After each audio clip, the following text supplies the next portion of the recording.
Yorana toute la Polynésie, très heureux de vous retrouver dans votre émission favorite de la semaine. Voici c'est Finua Vibes. Nous accueillons incessamment sous peu le groupe Temaru o Te Tiare. Ça sera notre heure musicale aujourd'hui avec ce groupe Temaru o Te Tiare. Tra, homa wharimea te tapo, no te rwhai te tatu wharere te imhana, mhana no te wharere atu, ia o tau pato o ia i roto te whanora. Finua Vibes, tatatou pupu rehupe no te imhana o ia i Temaru o Te Tiare. Kawa écouter incessamment sous peu, c'est parti. Wainina ne auto. E auto, wainine, ai, ardu mai.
Maruru mai te te pupu repe tatato I whari popo mai te roto hoia tatato whanora whenua vibes o iahui te pupu te maru o te tiare.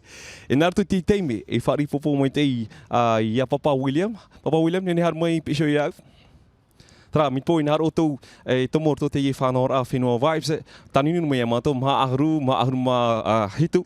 Wau ahru ma hitu. Tra ma ahru ma hitu toru ahru maono. Wau ahru ma hitu te numera tauto ia e nene tamo mai te.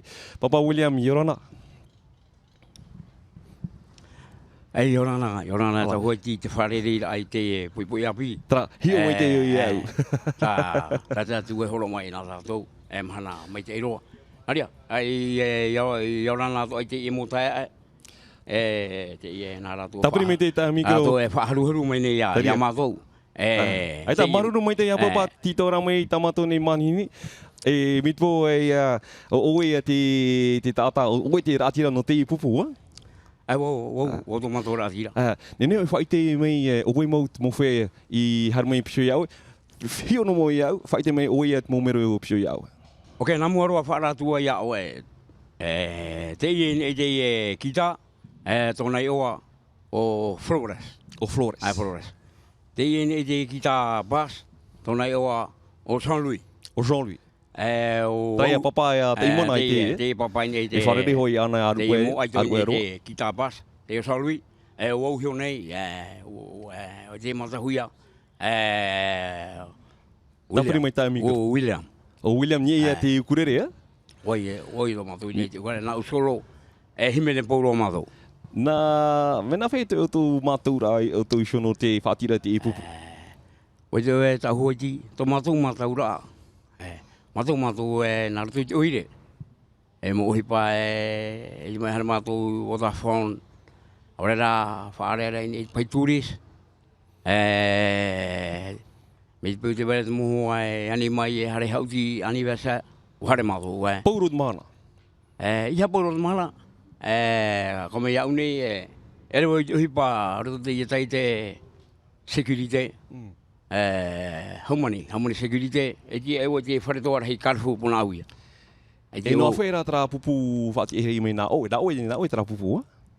Te mohua te mato mohua mato A te mateti piti mateti. Aia, hare atua. Mera hei mohua. Hei mohua te vere te mohua hau jiro arana pete pora huanga ja. Tēnei rā no te ie mana. Warawe mai I te ie piti langhua. Te wari hoti te mohua ai te pai e. Ai te whiwhi tēnā. Ai te whiwhi tēnā o te tramo whea. Teria. Te mo whea te hare noa hoa yamato e tōku. Haere anu mai te haere mai te yamato. Teria. Te tea mo wira nā auto. Rau tau wharerik mo pupuru pe ato. Teira ai tāne na no te te wahine tu tra mo pupuru pe. O ia para mo roa tēnā sa o manari. Hektumu. Te wera ho Ua titau to o te ie persar to te wera ho persar to reo nene to tona. Me himene to te ie persar to. Sani to te ie persar to. Reo nene to me te to te himene te no ura no tare tapu pai ana me ate pai no hare pai tapu pai ana mai mo wahi repetition. Maruru mai te Papa William no te mo pahanora. Tra para himene ta utu whainini mai te teime e keina te Kaina. E ha te o tra keina tautu? Hewa o te nui o. Hewa o te nui o. Papa, maruru mai te aru tau wharere wahanu opani rā tatato ni whanora. Maruru. E whahitu ia urtu ta pupu mo te whare a tatu. Maruru ta hoi. Maruru mai te tra. Me tō ia te mate te o te teime tatato i whanora. Whenua vibes hāpua I mao haiti nui no te whanau nui nera ia autu pato. Te ia te teia pūr oi whaititura i te mowhea te roe rā te uhipa te teime whaitutu. E tēnā tu hoi pūr oi nā te mowhea te mowhare tap era. E tēnā tu te mowhare mai whaitutu ia rei te aroha. Tra, papa, waineni ane utau? Arutu mai. Arutu mai.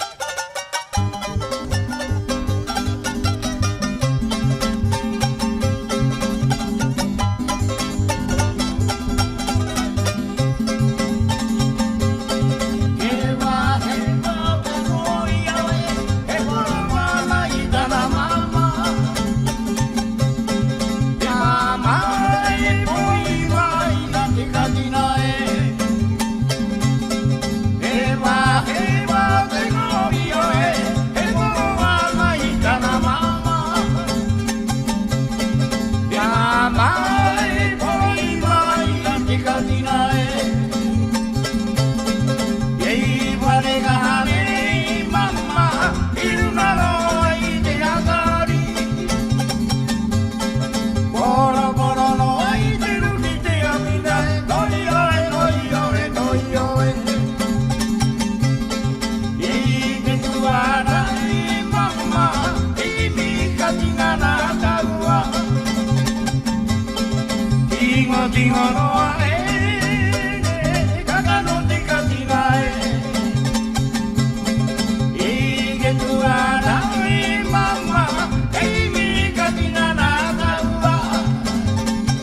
Why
merci beaucoup pour cette merveilleuse chanson Wariro Temona avec le groupe Temaru Otetiare. Vous êtes dans votre émission Fenua Vibes pour 1 heure de musique et 1 heure de bonheur.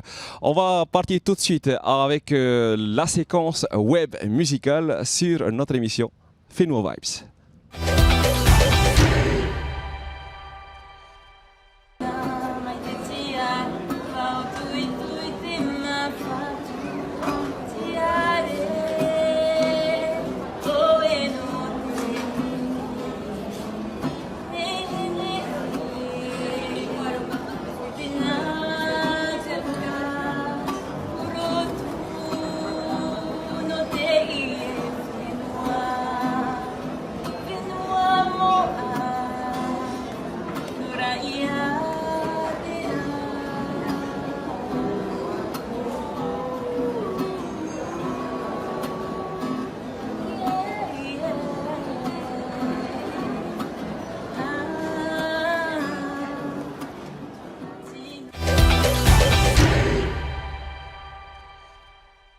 Maroun Mete pour cette belle prestation musicale sur notre web. On continue tout de suite en musique avec le groupe Temaru Otetiare sur bien sûr du hula. Est-ce que vous êtes prêts? Winnie Nane Auto?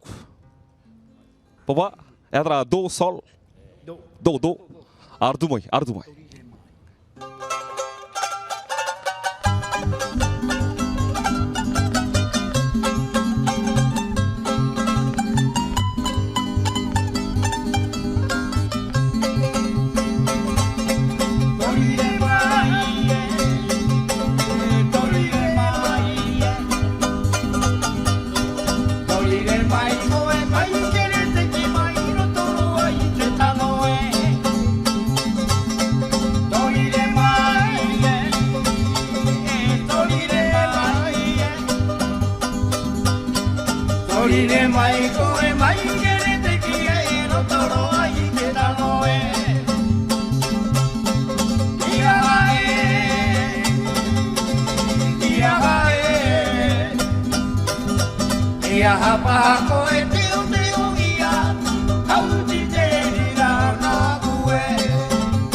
Maruru mai tei no te be nenhe mai tei. Tra na tu te teme e whari popo tātou te pitira o te ata. O iahau i o papa Taimana Jean-Louis.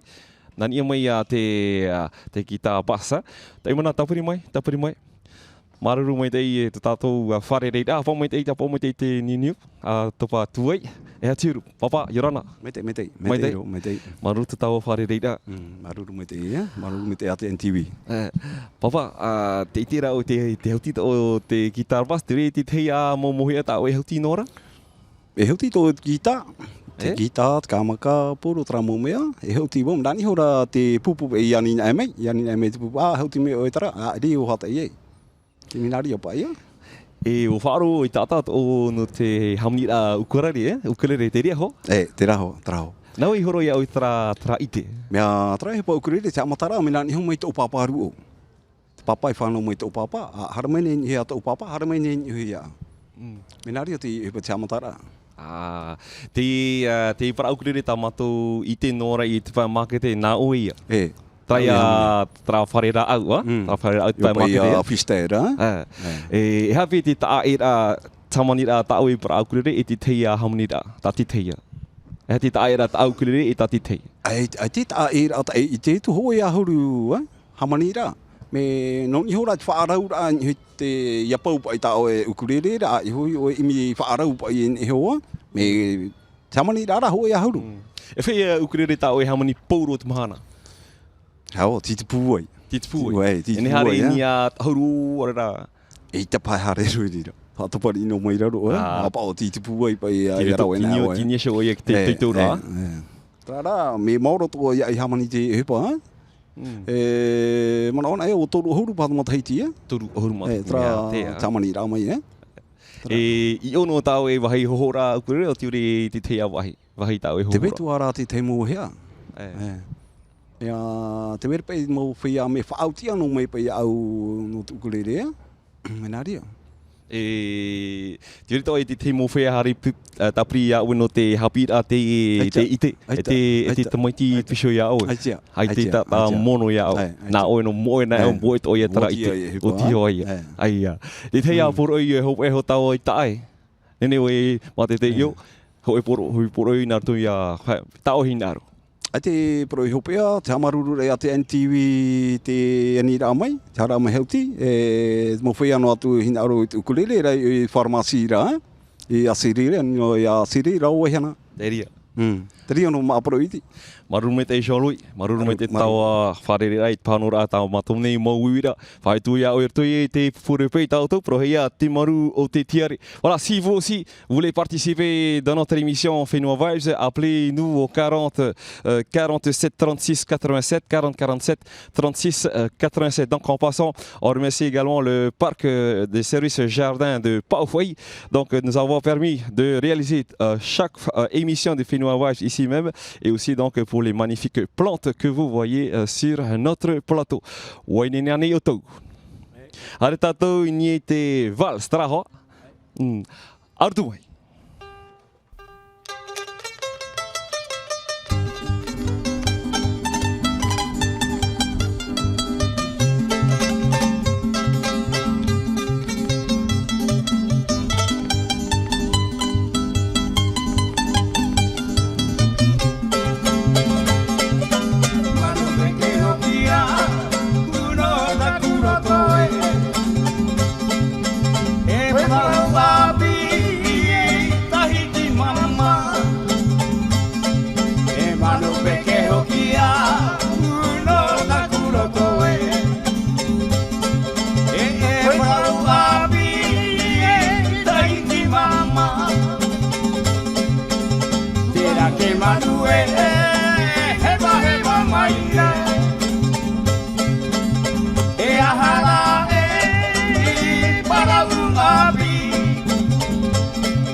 Merci beaucoup pour cette belle prestation à travers le groupe Maru Te Tiare.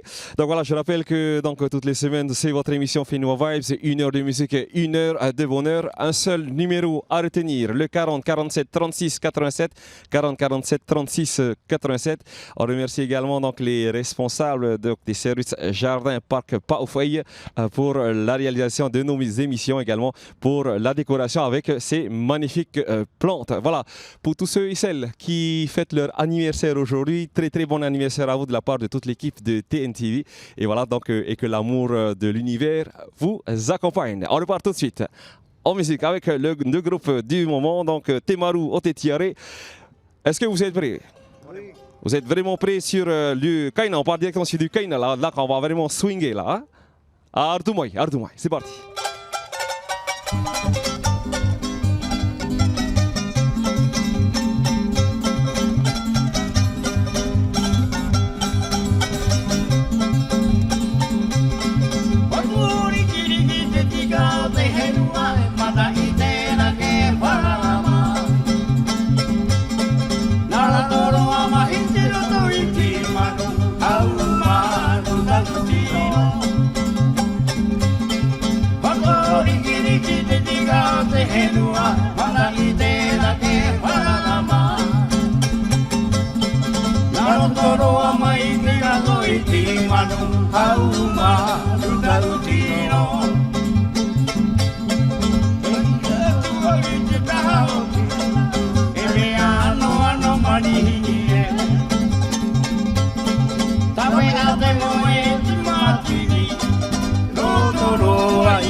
Ere abi utagoe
wa ore na kuaroha i te hoa tuana e mama i te hoa i te ruki e a hata kurawe a aore ta kue ave a mama e wana i te hoa na te hiti tuana e mama i te hoa i te ruki e a hata kurawe a aore ta kue ave a mama e wana i te hoa na te hiti e amo e papi kirei te tiare kahaia e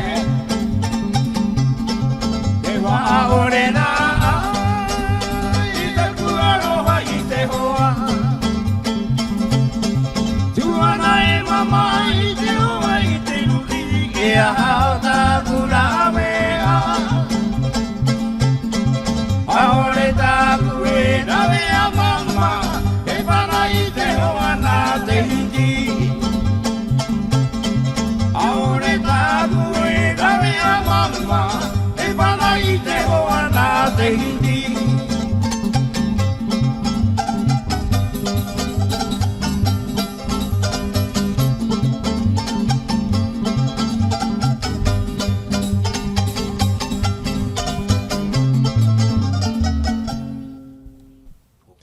Maruru mo te ino te e pe nenhe me te tu te whanora whenua vibes e tatatou pupu rei pe te maru o te tiare. Nā tu te teime wharo tatou ta autou mau porei. Alors c'est juste une petite dédicace pour mes collègues de travail et mon travail aussi, ça me manque aussi un peu et j'ai hâte de vous revoir la semaine prochaine, c'est tout, du côté de la commune de Wapo, c'est tout, merci beaucoup. Bonjour à tout le monde de Rurutu, on est bien arrivé à Tahiti, demain je commence le travail et on vous envoie plein de bisous, nana! Kauhanui taupupa po ia nami Wapo, mi taupupa po ihana e mi te kaiki, ka hautua i a koe, taupupa pupa se fururui, kauhane o i a koto ai, peune po i a koto e. Taki e hu mai te hana, pene pe a. Ok a, kotau nui.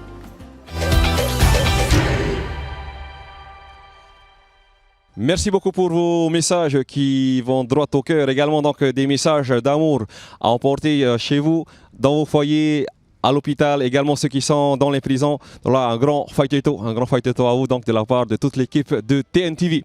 On repart tout de suite en musique avec le groupe du moment Te Maru o Te Tiare sur un hula et sur le titre Ariki Tamiro Tewa. Wainene atu. Rutumai.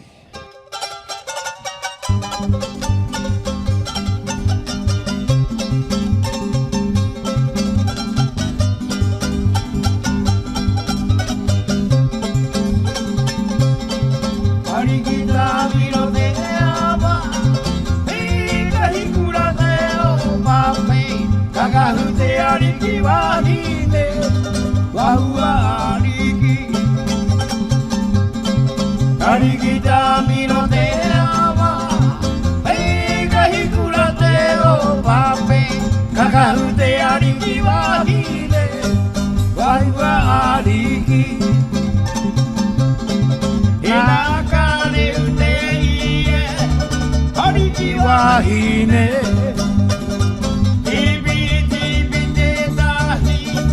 Karua te tahi e Aumere hia ke aku kare ue Te o papepe kahi kahi kura Rawa i nā poe konimi He nā poe kura e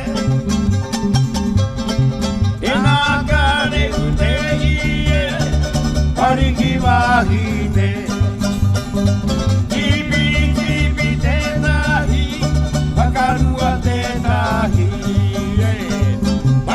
Hia ke aku kare ue Te o pai pega i kai kura Wawahi nā poe konini He nā poe kura e Nā roa he nā poe konini He nā poe kura e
Reko me te imo para pe pau mutu traia pore aruan auto te tamutu no te tua mutu whari mai e te tapa no te aruwa nā toia te pupure pe tatatou ia hoi ia te maru o te tiare Papa William nā rua piwa hoi ia o no te pēho pēa no tatatou nei whanahora me te pōtou i nā rua tau i tumortu te i whanahora tatatou te i te numerani niu maa ahuru mahitu taru ahuru maono wau ahuru mahitu Papa William e atiru. Ai mai te ro vaingaro nari mai te pomutu vaingaro. Vaingaro.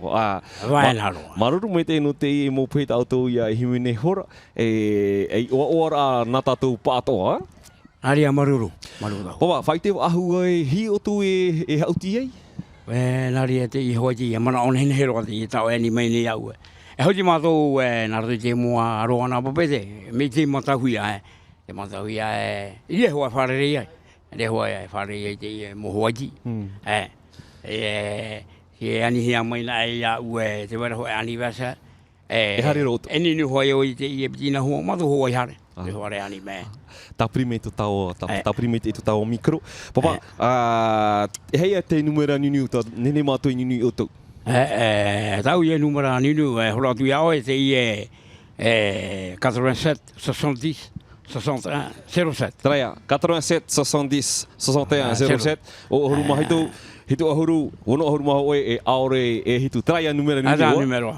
E te te ia mo upora no te mo mohana hermu nei. E hata utu mo upora. Ai opa, me te hoa ia tau e te ra, te hoa ia tau e te ra. Wani hiang mai ra, uhare e te tai ra. A te tai ra. Te tai te hoa te ia o tau hoi tia malari. O te ia u to umetua. To umetua ai tono te hipa, whatai mea. Whatai wau, o tu i tona ro i nu hipa teni, o na ui e mono iana. O mono iana o ti to, te mo tau ai te uira me pata hita no. Me o me tra. Tā mutu ne duira teino i e tra tita. Teino kita. Tā te hina arohia. Vai te tua iau ta hua iau nei e o mutu. E nuhi wo. E nuhi wo. Te nira o whaia moro o te tua mutu. Wa ape o te i mohoa me ia me te i a parua ia hiti. O whaia o te mutu no tainga. E pōputihi ui te iwana te ma. Minari e moe o i maua iau te mohimene. Te mohimene au nā muri e mo. Maruru mo te no te imo panora. Hoe poroi hopea. Hopea roa e hau taua i tae. Nari a, me te hoa i tau i whai tatu iau e. Tapu me te tā mikro. Te nini hoi te imo ui api. Apo mai te imo paupata tamatou tamatou whatai nei. Apo pai e. No tato hoa, i hapa i ore. I hapa i ore te i ia vai no tra mo abire tra itira. Na tato te au kafe. A te maa hoi te au kafe. E tato e tipe e tatitei. Hapa hoa tato i tato. Maruru me te Papa William. E whaoti tato nā toi ia ho e kainaiti. Naria. E nā teria e nā teri trawa himene e iue nei, taia. E iue nei. Te aktora hino te whenua nume. E te pitira o timene no te whaotiro atu traia e noho mauro hoki au i tahiti au e aku mama e jalusi ti te. Jalusi no ko i aku. E paho e wareka. Maruru te William tra. Te aura. Te roi rei. Maruru ta hoi tia. Voilà, donc on remercie le groupe qui a animé cette heure musicale, donc Te Maru Te Tiare. On remercie également vous qui nous suivez à chaque émission de Whenua Vibes. On remercie surtout la décoration, donc à travers les responsables des jardins Pauwhai. Donc on remercie également donc le groupe donc Te Maru Te Tiare. On repart pour cette musique de fin de notre émission. Et à vous donc la joie, l'amour et le bonheur dans toutes vos maisons, dans toutes vos familles. Et on se retrouve la semaine prochaine pour une heure de musique, une heure de bonheur avec Whenua Vibes sur TNTV. Terfoa yarhei, e nu terfoa, ardumoi.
Habiti o vai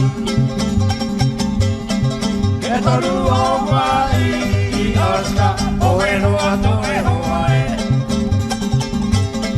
Wani mani hini mai I rato Ke tā mana hoa Ke te rea Tui te whenua taratoni e Atahi o vai Habiti o vai Ke toru o vai Oska o ero ato e hoae Atahi o vai Habiti o vai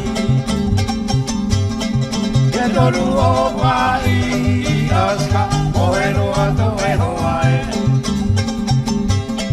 Ke toru o vai Oska o ero ato e hoae E noho e maoro hoki au itai Au e ni aku mama e Mana hoa ke au e E hoki te kaina e E noho e maoro hoki au itai Au e ni aku mama e Mana hoa ke au e E hoki te kaina e Ama o mai na I te anaka E a e te apena kaua Mama I ki e amuraka e hauti Uga I parani te rate Ama o mai na I te anaka E a e te apena kaua Mama I ki e amuraka e hauti Uga I parani te rate Nori nari kohia na tuna mua La tere atu ai na te arae Ya hoki atu koe kiru nai te henua O anita koe Nori nari kohia na tuna mua La tere atu ai na te arae Ya hoki atu koe kiru nai te henua O anita koe Ya hoki atu koe kiru nai te henua O anita koe Jalusi no a koe aku Jalusi no a koe aku I ke mau te mahine kai na me kōpini ke te mahine tato ni mere kai ua te mere parati Jalusi no a koe aku Jalusi no a koe aku Me ke mau te mahine kai na me kōpini ke te mahine tato ni mere kai ua te mere parati No te mea e mea kura kura Tōna kai poa E no te mea e mea kura kura Tōna kai poa Ki mau te mahine kai na me kōpini ke te mahine tato ni mere kai ua te mere parati